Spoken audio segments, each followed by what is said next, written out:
বন্ধুরা, আশা করছি আপনারা সবাই ভালো আছেন। আপনাদের আশীর্বাদে আমরাও ভালো আছি। প্রতিদিনের মতো কি রান্না করছি সেই ভিডিও নিয়েই চলে এসেছি। চলুন আপনাদের দেখিয়ে দিই। এখানে করেছি পেঁপে টমেটো দিয়ে মুসুরির ডাল, এখানে করেছি কাঁকরোল আলুর তরকারি, এখানে করেছি আলু ভাজা, আর এখানে আছে ভাত।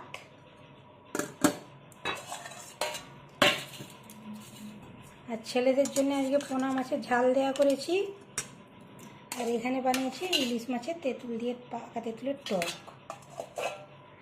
এখন এই পর্যন্তই। ভিডিওটা ভালো লাগলে ছেড়ে যাওয়ার আগে অবশ্যই একটা লাইক কমেন্ট শেয়ার করবেন।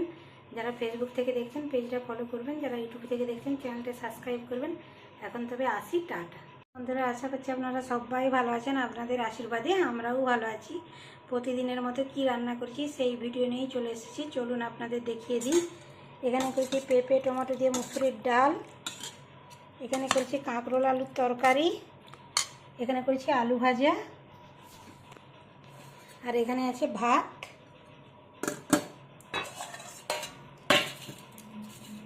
আর ছেলেদের জন্য আজকে পোনা মাছের ঝাল দেওয়া করেছি। আর এখানে বানিয়েছি ইলিশ মাছের তেঁতুল দিয়ে পাকা তেঁতুলের টক। এখন এই পর্যন্তই। ভিডিওটা ভালো লাগলে ছেড়ে যাওয়ার আগে অবশ্যই একটা লাইক কমেন্ট শেয়ার করবেন। যারা ফেসবুক থেকে দেখছেন পেজটা ফলো করবেন, যারা ইউটিউব থেকে দেখছেন চ্যানেলটা সাবস্ক্রাইব করবেন। এখন তবে আসি, টাটা।